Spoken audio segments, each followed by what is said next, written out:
is my project on public policies. My project is on the Iraq War. In 2003, America invaded Iraq to secure weapons of mass destruction and to remove Saddam Hussein from power. Before 2003, America had been at conflict with Iraq for 12 years.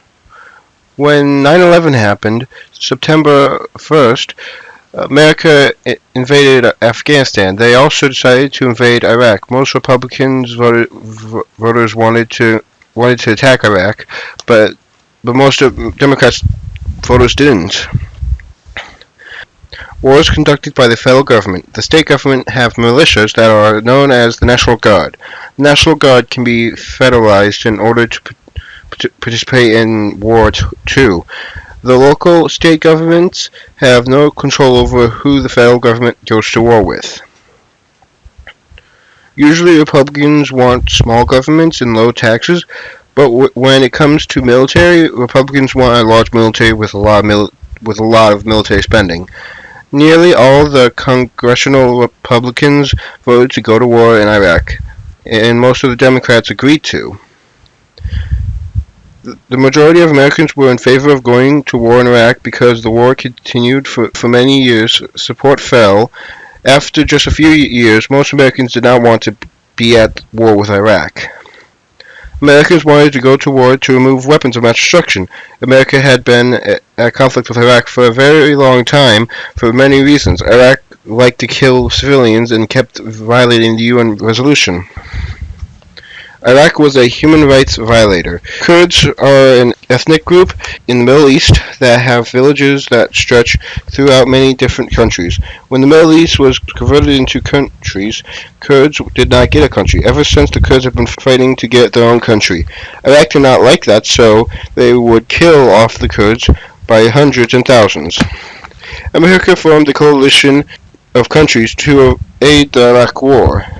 Some of the countries included countries that provided a large number of troops, including the UK, Australia, Italy, Netherlands, Spain, Ukraine, and South Korea. America had many different foreign political policies that it used during the war.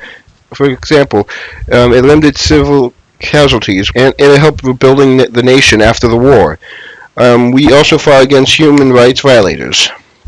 The Iron Triangle talks about how public policy is made by a tug of war between government agencies and congressional common and interest groups. Some of the government agencies were the intelligence agency. They incorrectly reported that there was weapons of mass destruction in Iraq. The existence of weapons of mass destruction led to the policy invasion of Iraq because the intelligence agency felt their collaboration was damaged. Congress and part of the Iron Triangle, they investigated the intelligence agency for failure. They also investigated the interest groups that profited from the war. The third group of the Iron Triangle is the interest groups, such as Veterans Affairs Lobby and peace lobbyists. Many interest groups profited from the war. The companies that profited from war pay lobby groups to influence policies about war. Many companies earned hundreds of millions of dollars. The United States was initially in favor of the Iraq War, but when the war kept going on for many years, America lost interest. Many countries around the world were against the invasion and didn't think America should have done it. This hurt our international standing. I think we were right in invading Iraq, because if they had weapons of mass destruction, that would be very bad. Also, they killed a bunch of people, and however, I don't think that we should have invaded Iraq just because we wanted to maintain the free flow of oil. That would have been a bad idea, and I think that there are other alternatives. So what was the war's impact on the government? We learned that we are not good at long wars that require nation building. We are much better at short, small, and limited hits.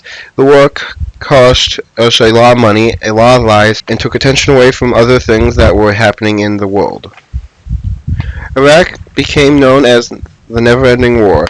The Iraq War lasted through the 1980s and the proxy war for the United States. The United States sold weapons, provided intelligence, and gave funds during the war. Shortly after the Iraq War ended, America invaded Iraq during the First Persian Gulf War in 1991. That was followed by a 12-year no-fly where Americans shot down Iraq aircrafts in an attempt to protect the Kurds. America then invaded Iraq again in the Iraq War of 2003. We then rebuilt our military strength in Iraq for the ISIS war in 2004. 40 years after the Iraq and Iran war started, there remains 2,500 service members in Iraq. The impact on the people of Iraq is important. Many lost their homes and their family members, and billions of dollars in aid never reached most people. The effect of the war was to destabilize the region. Iraq once kept Turkey and Iran in check. Once Iraq was gone, Iran had become a regional leader with the goal of bringing back the Persian Empire. Turkey became very aggressive, and they pushed influence around the Mediterranean. The war has impacted public policies in the United States. Most of the impact came from the 9/11 attack in 2001. For example, airport security is much more stricter. The greatest impact on America has been to the soldiers who fought there.